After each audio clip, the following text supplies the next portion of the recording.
You are watching ColdFusion TV.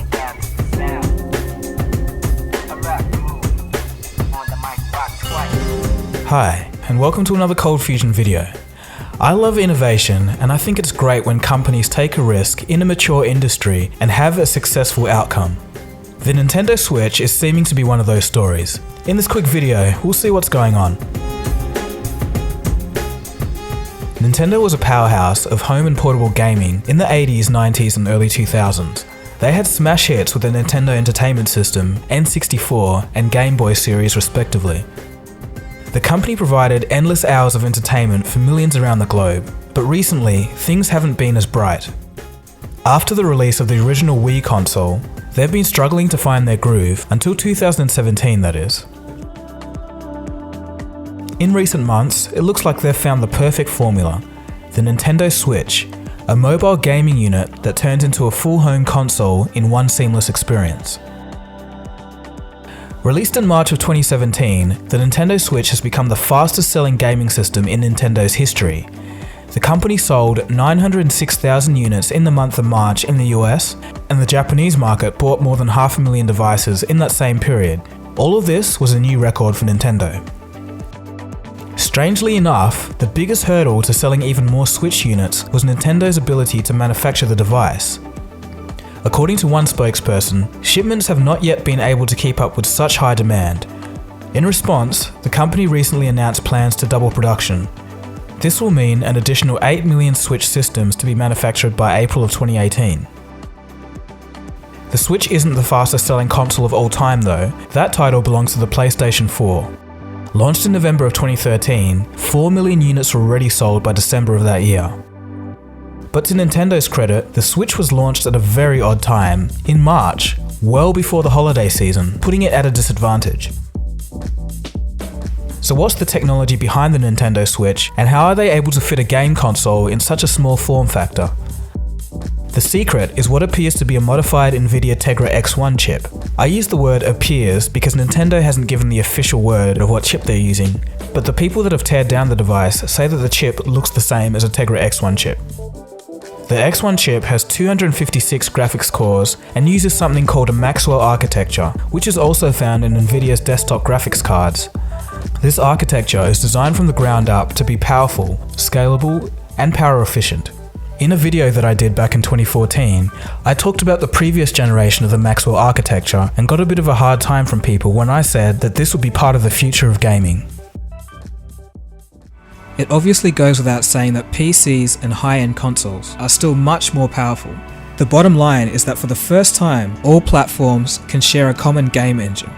It's very reasonable to think that mobile technology will never get up to the graphics standards of PCs and modern game consoles, but this attitude is quite reminiscent of those that said that the motor car will never overtake the horse and carriage. Saying never means that there's a 0% chance of that event happening, and that's probably not the smartest thing to say in this situation. Right now, we're at the very infancy of mobile computing. What we have today will be looked at in the future as the first pioneering steps. Perhaps to convergence, or perhaps to something else. And just think, in 2015, if this mobile graphics power doubles, which is the prediction, a lot of people might have to accept the fact that next generation mobile has arrived. So what do these rapid sales show? It shows that the consumer has an appetite for something new, the gaming console reimagined. It also shows that if done correctly, there's a huge market for truly portable gaming consoles. Though, with all of that being said, it's not just about the hardware. The games had to be strong too, or else the hardware is pretty much useless. This is where Nvidia's own Shield tablet fell short. The gaming strength of the Switch came in the form of just one game, Zelda Breath of the Wild. With 1.3 million copies being sold and 925,000 of them being on the Switch, this Zelda title is the fastest selling Nintendo launch in its 127-year history. More people bought the game than the actual console. The reason for why this is still debated, but regardless, a 100% attach rate is crazy and pretty much unheard of.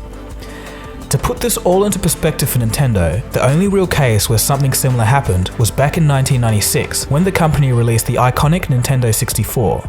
It sold 350,000 units in the opening weekend, which stalled out to about 500,000 by the first 4 months. This is while its partner title, Super Mario 64, reached the 300,000 mark. Investors are happy about the Switch too. Nintendo shares have risen more than 5% as of Friday the 14th of April. But as most of us know, the stock markets are very twitchy these days and don't really mean a whole much anymore. But it's still somewhat of a positive sign in regards to the brand perception of Nintendo. It hasn't all been smooth sailing for the Japanese firm though. There's been complaints of build quality issues with the Switch, including the warping of the units, scratched screens when putting the system into a dock to enable the console mode, and some controllers have said to have trouble connecting. Hopefully most of this will get resolved as manufacturing scales up. So all in all, I really like a story like this, and this is good to see. The Nintendo Switch is truly a new type of console, and it's great to see a company like Nintendo take this kind of risk and have it pay off seemingly in a big way.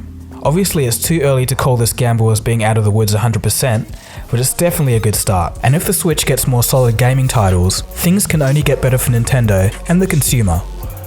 Anyway, that was just a quick little video about the Switch breaking Nintendo sales records. Thanks for watching guys, feel free to subscribe to this channel if you just stumbled across it. And of course, I'll catch you guys again soon for the next video. Cheers guys, have a good one. ColdFusion. It's new thinking.